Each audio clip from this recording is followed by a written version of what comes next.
America cannot afford another debate with this Congress about whether or not they should pay the bills they've already racked up. If congressional Republicans refuse to pay America's bills on time, Social Security checks and veterans benefits will be delayed. Social Security and veterans benefits. Whew.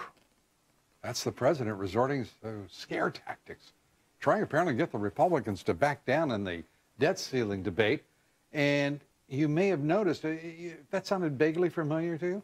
He used exactly the same tactics and the same language in 2011. Nothing original at all.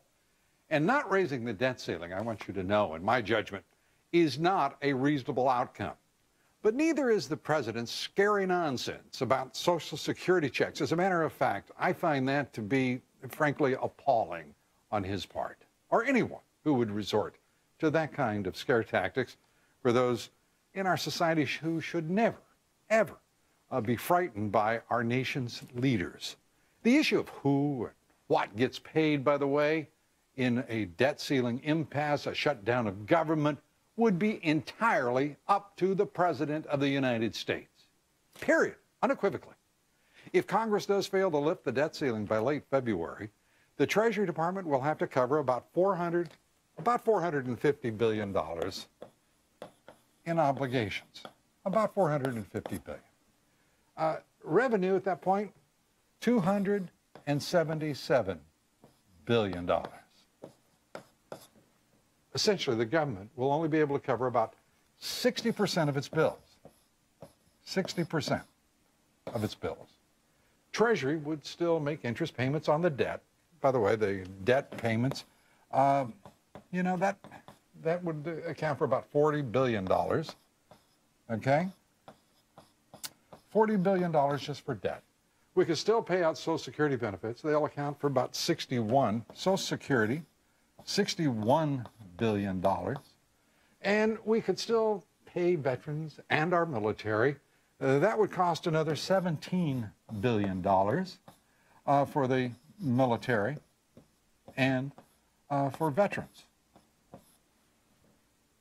That's still only $118 billion of that 217. 118 billion. So I want to ask you, why would anyone not be appalled by a president saying what he just did, implying that there wouldn't be adequate money to take care of Social Security obligations during that period, implying that it would not be up to him to make a decision which would prevent our Social Security recipients from ever having to worry about such a thing? This is not the stuff of which this president wants to be remembered. This president likes to peg Republicans as irresponsible for resisting an increase to the debt ceiling, but wouldn't that label also apply to any administration that would openly violate the law that requires the president to submit a budget to Congress by the first Monday of every February? We know the White House will miss the deadline this year. It acknowledged such, as it has missed its deadline for 3 of the past 4 years. We can only hope Americans do take notice. And just a note of caution, Mr. President, a new Gallup poll shows that Americans are paying attention in a remarkable way, with some detail and some very specific interest. In fact, when asked to name the most important problem facing the United States in the most recent Gallup poll, let's take a look at this, because it's really important as the president prepares to speak to the nation tomorrow on one issue. 21% of the respondents said that the most important problem facing the country was the economy. 21%. 20% said the deficit. 20%. 18% said dissatisfaction with the government overall. That number seemed extraordinarily low to me, by the way. 16% say the greatest problem is unemployment.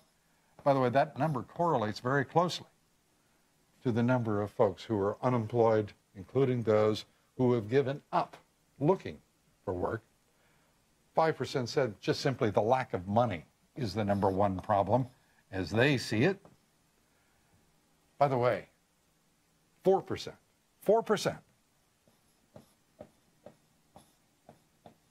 said gun control. This is where you are, Mr. President. This is where you are. And it appears President Obama is being reckless with at least two of those issues, doesn't it? 23 million people remain out of work. 2 press briefings on gun control. Well, let's see what happens.